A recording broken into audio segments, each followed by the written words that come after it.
Welcome back, folks. Depreciation is a big factor to consider when drafting the pricing strategies of car rental companies. AT Zuche, as a rental platform, has to make a cut of its shares of the pie as well. But how does the company charge for its service? We'll find out. The car rental market is growing rapidly in China, and so is the demand for car sharing. Consulting firm Roland Berger reports that China's car rental market was valued at 34 billion yuan in 2013, and that number will almost double by 2018. However, there were only 400,000 cars available from about 5,000 car rental companies in 2013. That's not nearly enough vehicles to meet the growing demand. Roland Berger predicts that the car-sharing market will grow 80% annually over the next 5 years. With that kind of potential, it is no surprise that AT Zuche is not the only player in the market. China's first P2P car-sharing platform, Beijing-based PP Zuche, runs a similar commission-free model.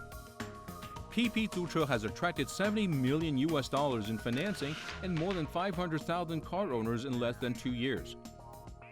And then there is Baojia.com, another major player that also firmly believes in the car-sharing concept. We checked the numbers in some big residential communities. The property managers there told us that 20% of cars parked in their compounds are sitting idle, and we want to utilize that capacity. Baojia went online about a year ago, and it's also in the process working out the right model to make money. However, the company is doing things a bit differently.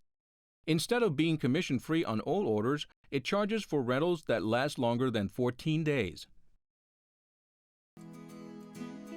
Juan says long-term rentals make up about 40% of Baojia's orders, but the revenue stream isn't stable due to seasonal factors. During the 2015 Spring Festival, for example, more than 90% of the cars available from Baojia were rented, and the company made enough money to cover the cost of running that part of the business. Baojia needs to rely on investment funds like the other car-sharing platforms during the slower times and on the $35 million it has received in financing. Traditional car rental companies such as Yihai Car Services also want a piece of the action. Yihai Car Services already is one of China's leading online car rental providers, and it has been testing a P2P car-sharing platform, Yihai Chexiang, since February. We view peer-to-peer car rental model as a complementary to our existing car rental business. And we think potentially if peer-to-peer model takes off in China, that would become an asset-light model for our business. Yihai has been running its online car rental business for nearly a decade. It became the first Chinese car rental company to be listed on the New York Stock Exchange in November 2014 and owns 25,000 cars. The company has 1,200 service stations across China and also operates its own repair centers. Zhang says that all of the company's infrastructure will be used for its car-sharing business in order to reduce costs. Yihai is still experimenting to determine how the online and offline services can work together. Yihai is planning on charging a 15 to 20% fee for the car-sharing services it provides, but isn't rushing to do that just yet. Zhang wants to wait and see how the market will develop and cope with the uncertainties involved with P2P car sharing. China's largest online car rental site, Car Incorporated, is also considering jumping into the car-sharing market that many analysts expect to become extremely competitive. So from the video we just watched, there are two philosophies when it comes to charging a fee for commissions. So there's the commission-free model, there's the commission-fee model. Right. So comment on the different approaches. Well, when you're going commission-free, the upside is you're able to offer a much more competitive price because you're not charging on every transaction. So from a user perspective, this is highly attractive. However, from a business and financial perspective, this is not such a hot idea because, again, you're not charging, you're not making money on every transaction. For the other model, if you charge commission, the upside is you do incur a steady stream of cash inflow, which is good, from from a business very perspective. Stable too. Exactly.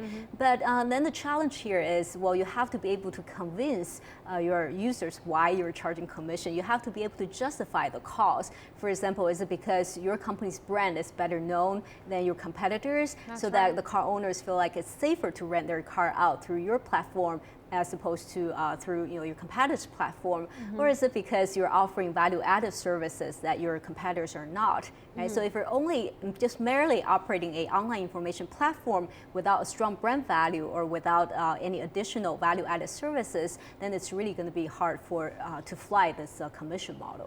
So Professor Jia, because the P2P model, it's able to offer cheaper rental prices, so a lot of traditional car rental companies are actually building this model themselves. So would they build a mounting threat to this current P2P platform that we have, like AT租车, right? But if they really get in this fight, who will win? That's a great question, Tracy. I definitely think the traditional car rental companies will impose some serious threat to the P2P companies for several reasons. One is in terms of scale. These traditional B2C companies, they generally operate on a very large scale. They own thousands of vehicles. So if they tap into the P2P market, in case the demand exceeds supply, there's a shortage of cars, they can actually use their own vehicles to fill in that void. So they have that flexibility. Whereas the P2P companies, because they don't own any vehicles, so they don't really have that kind of flexibility. And a second reason is because because the B2C companies maintain a fleet of vehicles, so they have more expertise and experience in terms of car maintenance and repair. And this is actually a weak spot of the P2P companies. Right. Exactly. And third reason is because these B2C companies also operate offline, right? So they usually operate an array of offline so you branch have a human stores. face to talk to in case you have some questions or problems. And more importantly, you can operate this online to offline model, That's So you can incorporate this P2P online platform with your offline branch stores. So you can incorporate O2O into P2P. Exactly. Other than cost control, regulatory risks also pose threats to the success of P2P platforms like AT租车. When we come back, we'll look at how the company navigates through policy uncertainties and regulatory challenges.